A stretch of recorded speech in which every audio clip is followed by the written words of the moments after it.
Ça va la veste, frérot? Ok, on y va.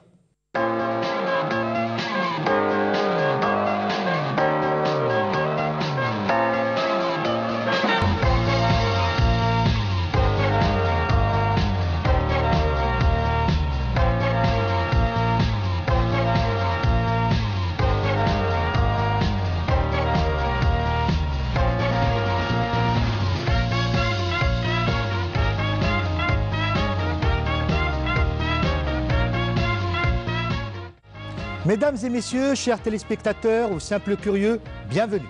L'habit ne fait pas le moine. Par contre, l'habit peut faire du cinéma. Là, vous l'aurez compris, nous allons passer en revue des tenues, des costumes, traversant des époques et prenons la route du futur. Fruit de l'imagination débordante d'un cinéaste, d'un scénario ou d'un livre, mais réalisé par les petites mains d'une ou d'un artiste, afin de nous raconter aussi une histoire. L'émission Dans le champ laisse donc la parole à un métier dans l'exercice et de coller au plus près du scénario par un travail effectué sur l'apparence. Alors, un clap pour les costumiers. Action! Le métier est créatif avant tout. Êtes-vous d'accord avec cette formule?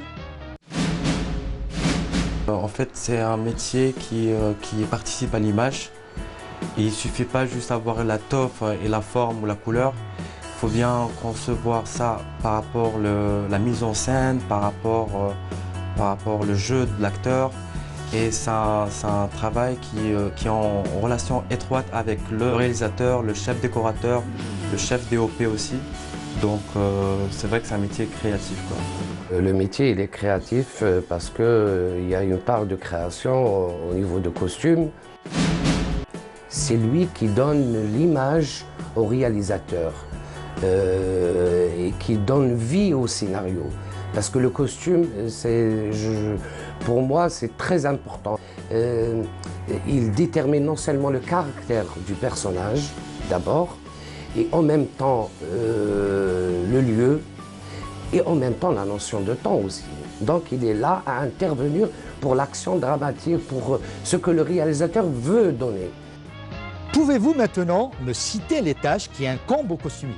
D'abord, c'est la lecture du scénario. Et après, quand on voit les personnages et les caractères des personnages, on passe à la phase de création. Une fois on se met d'accord sur la conception et surtout sur le contexte de comment ça veut dire, ils vont être les costumes, est-ce qu'on va reproduire l'époque ou est-ce qu'il y a une vision moderne, là, le créateur de costumes, il part à la chasse. L'achat des tissus, le choix de la matière. Et là, ce qui est une partie très passionnante pour le costumier, parce que là, même si on a une conception, mais une fois on retrouve un tissu et ça change complètement. Et troisièmement, la couleur qui est très importante. D'abord, le costumier doit discuter avec le décorateur, parce qu'il y a des scènes d'intérieur, où il y a des décors, qu'il faut avoir cette harmonie entre le costume et le décor. Et en plus, discuter avec le directeur de photo. Par exemple, le blanc, on ne peut pas le passer parce qu'il va claquer à la caméra. Donc il faut des astuces, il faut le tremper dans le thé, le café pour atténuer un peu cette lumière et que ça passe très bien dans l'image. Donc tout ça, on n'a pas encore démarré le costume. Et une fois on a tout discuté, on passe à l'atelier. À l'atelier, on a un staff de couturières et un modéliste. Et c'est là aussi une deuxième passion aussi. On est avec la couture, avec la coupe. Et là, on commence les essayages avec les comédiens, en présence du réalisateur, bien sûr. Et une fois validé, c'est bon. Après avoir lu, bien sûr, le scénario, il faut préparer des maquettes, des croquis, avec le chef décorateur ou le réalisateur. Après, réaliser des prototypes. Après démarrer la machine, quoi, et faire l'essayage. Et voilà, commencer le tournage, quoi. Action!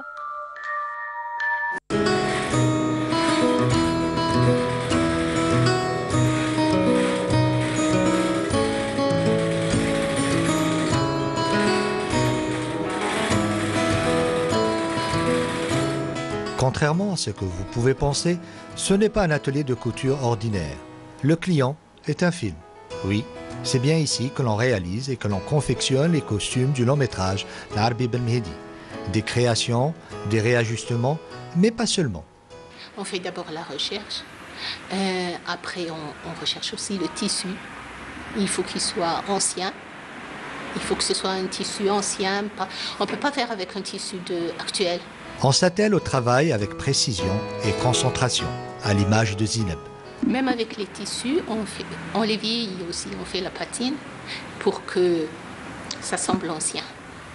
On ne peut pas les faire avec... même si on trouve un tissu ancien, on ne peut pas le coudre et faire avec. On les vieillit, comme ça semble vraiment ancien.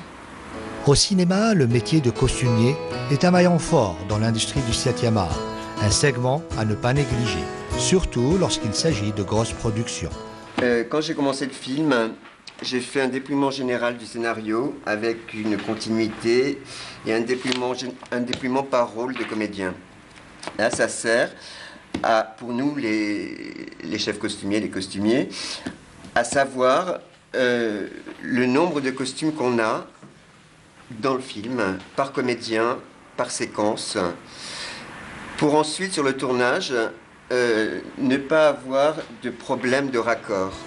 Jean-Marc, le chef costumier, doit composer avec les exigences du scénario et les limites imposées par le décor. C'est sur les années 40 et les années 50. Donc il y a énormément de séquences, avec énormément de costumes. Un véritable travail de fourmi avec le souci du détail. Donc là, tu vois, tu as Ben Mehdi, justement. C'est une des rares photos de Ben Mehdi dans son club de foot de l'USB, avec la tenue de foot de l'époque, qui était jaune et noir, ou vert et noir. Là, nous, on a pris l'option où on a pris cette photo, et c'est un jaune très pâle avec du noir. Travailler pour ce film le fait replonger dans l'enfance. On n'est pas loin de l'histoire qu'il est en train de vêtir. Je suis né en Algérie, mes parents ont toujours vécu en Algérie. Ma mère, c'est une ancienne moudjahide. Petit, j'allais jouer avec les moudjahides qui étaient dans le grenier, qu'elle soignait. À l'image du long métrage qui retrace la vie et le combat de Ben Mehdi, les costumes évoluent avec les personnages, que ce soit la tenue sportive, le burnous et bien d'autres. Le costumier est là pour donner sa touche de vérité, une contribution au service du texte, bien sûr, et qui doit épouser parfaitement l'harmonie du décor. Le mot recherche revient souvent dans l'exercice du métier de costumier. Comment se déroulent ces recherches? Quand il s'agit d'un film d'époque ou d'actualité ou un film historique, donc la première des choses, on commence à voir dans les bibliothèques tout ce qui est livre pour voir. Même on peut s'inspirer aussi des tableaux de peinture, aussi aller au musée, voir aussi ce qu'il y a comme réserve et tout pour les costumes. Une fois on a ces connaissances-là, on démarre la création. Et là, au niveau de création, on donne aussi quelque part notre touche. Zabana avec M. Saïd Ouel Khalifa, le réalisateur, il y avait des détails très importants pour le film de Zabana et qui sont la prison, Serkadji. Serkadji, la documentation, surtout au niveau de matière. Et là, on a eu la chance de rencontrer le seul ami qui était avec lui en prison et qui est vivant, M. Stambouli, qui vit encore à Zahana, au Oran, et je suis allé le voir. Et il a commencé à me raconter, et là, il m'a dit que la qualité, la matière de tissu de ces tenues de prison, ils étaient comme des couvertures. Donc c'est épais, c'est un peu en lin, et il m'a dit dans les gris, un peu gris souris et tout. Donc là, j'ai pu trouver la matière. Pour ce qui est de l'armée française et tout, là, des fois, on est obligé de passer par la location. Faire des recherches spécialement pour des films d'époque ou des films de fantaisie. Donc, film d'époque, il faut vraiment chercher sur la période où se déroulera le film sur la mode de cette époque, sur les tissus, les formes, les couleurs, et puis sur le milieu social aussi du personnage. Donc la recherche, c'est inévitable, c'est primordial pour des films d'époque. Si c'est contemporain, on peut acheter, on peut travailler avec ce qu'on a en fait comme matière. Nous n'étions pas des héros, réalisé par Nasreddin Ghennifi. C'est un livre adapté par ce réalisateur, un livre de Ahmed Bazine qui parle des prisonniers de l'époque coloniale et tout. Et ça a été en fait une expérience assez hard, dans le sens où on bossait dans un camp de regroupement très très loin de la ville, et dont on avait des prisonniers, des centaines de prisonniers, des centaines de soldats français. Et c'était un travail de recherche effectivement, de patine, de confection, et surtout d'assurer les raccords, hein, parce qu'en fait, avec la continuité, on travaillait ardemment avec la script et le réal. C'est en fait comment pouvoir mener le costume de la première action, la première séquence, jusqu'à la dernière séquence, avec une évolution de torture et de patine et tout. Action.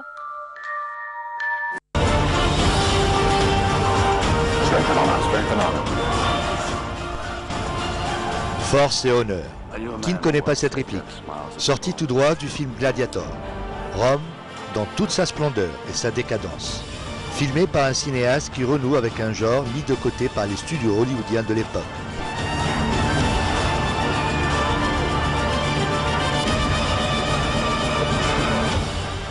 Scène de bravoure, bataille à vous couper le souffle. Le film n'est pas seulement une succession de moments épiques, mais une histoire où tous les ingrédients d'une tragédie gréco-romaine sont réunis. Un parricide, une trahison et un bannissement.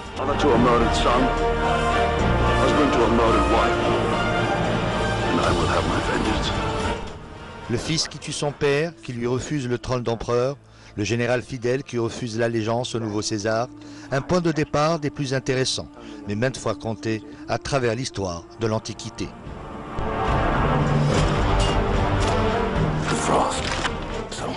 Mais voilà, le général déchu, échappant à la mort, se retrouve esclave et par la suite gladiateur. Celui-ci cherche par tous les moyens à venger le meurtre de sa famille. Le nouveau César, campé par un Joaquin Phoenix proche de l'excellence, tant il nous apprend à haïr le personnage. Que dire de Russell Crowe? Celui-ci fait corps avec son interprétation. D'ailleurs, l'Oscar obtenu pour ce rôle n'est pas là pour le démentir.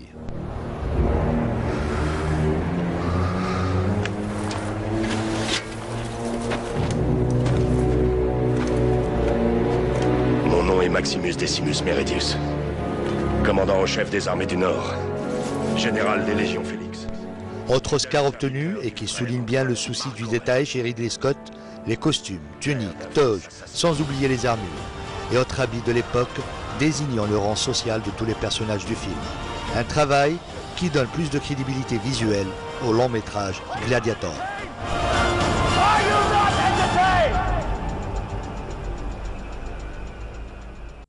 On a tous été un jour éblouis par certains costumes faisant parfois jeu égal avec l'interprétation des acteurs. Le Seigneur des Anneaux avec les Hobbits, Star Wars avec Dark Vador, Autant n'emporte le vent, et bien d'autres. Alors, comment on arrive à créer cette illusion? C'est un travail de groupe, c'est-à-dire de cadre, de décor et de costume. Costume, ce n'est qu'une partie de ce tableau en fait. Parce qu'il y a les détails aussi, mais il y a quand même le grand détail qui est le cadre, qui est le décor, mais le petit détail des costumes, c'est en fait c'est lié au jeu, le tempérament, la lumière et surtout le jeu en fait, et le personnage lui-même quoi. Après la réalisation de costumes, quand ils sortent de l'atelier, on passe à la phase du patinage de costume. Et là, on travaille sur patiner le costume. Et là, c'est là qu'on crée cette illusion. On prépare comme on prépare ça veut dire le thé ou la teinte avec de l'eau chaude. Des fois, on les travaille quand il s'agit de vraiment vieillir. On les trempe pour une nuit Après, on les fait tremper aussi dans des fixateurs pour que la teinte ne se délate pas. Je suis un élève de la grande costumière Madame Liliane Hachmi. Et avec elle, sur le film de Leila Maraison, avec Taïb Louhichi, qui est réalisateur tunisien, j'étais son assistante. C'était mon premier film. Et là, je suis passé par cette phase de voir comment, après l'atelier, il y a tout un travail, qu'une fois le costume sur les décors, il a cette dimension, cette symbiose, comment il rentre dans le décor. Action. J'ai commencé par la photographie et ensuite j'ai monté ma propre société de production audiovisuelle. Et j'ai travaillé comme producteur, assistant réalisateur dans un long métrage cinéma avec un réalisateur marocain. Et j'ai travaillé encore comme producteur et scénariste dans un film documentaire scientifique dans le cadre de Constantine, capitale de la culture arabe. Et après, j'ai réalisé mon premier film d'horreur, M. J'aime les films d'horreur. Pour moi, c'était un défi. Bon, mon objectif était de faire une vraie réalisation cinématographique. J'étais le producteur et le scénariste d'un film documentaire. On a filmé dans des grottes et des passages souterrains. Et c'était vraiment l'horreur naturelle. J'ai choisi ce genre, l'horreur, parce que c'est un terrain vierge qui n'a jamais été fait. Les films de Andrei Tarkovsky, Stanley Kubrick et Alfred Hitchcock. J'aurais vraiment aimé réaliser le film Conjuring de James Wan. Mon réalisateur préféré, c'est Andrei Tarkovsky, car j'ai toujours admiré sa méthode de réalisation, son cadrage. Pour moi, c'est une institution. Allez, une dernière question. Quels sont les outils du costumier pour épouser parfaitement le métier en question? Il doit connaître par cœur l'histoire du costume, de l'Antiquité à nos jours. Il doit être à jour pour ce qui se passe dans le monde, au niveau des tissus, de matière, avec quoi on travaille le costume, des connaissances sur la couture, sur la coupe, parce que là, il doit faire le suivi avec les couturières. Connaître aussi les techniques de vieillissement. On peut dire le costumier, c'est un styliste. Déjà, il faut avoir beaucoup d'imaginaire.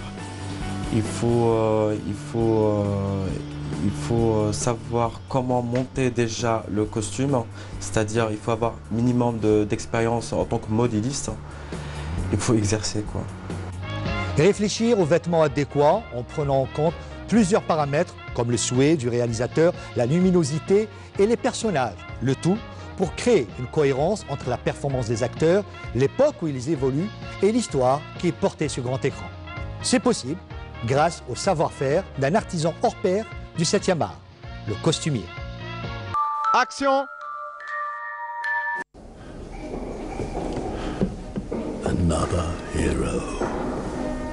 Another mindless crime behind the curtain. In the pantomime. On and on. Does anybody know what we are living for? Whatever happened, leave it all to chance. Another heartache, another failed romance. On and on. Does anybody know what we are living for? The show must go on. The show must go on.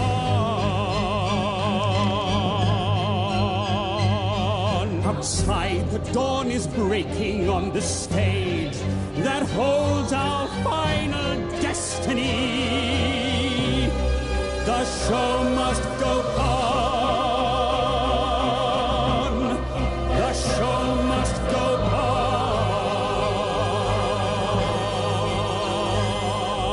Inside my heart is breaking. Hello, je pense que finalement, une chemise bleue, ça aurait mieux donné.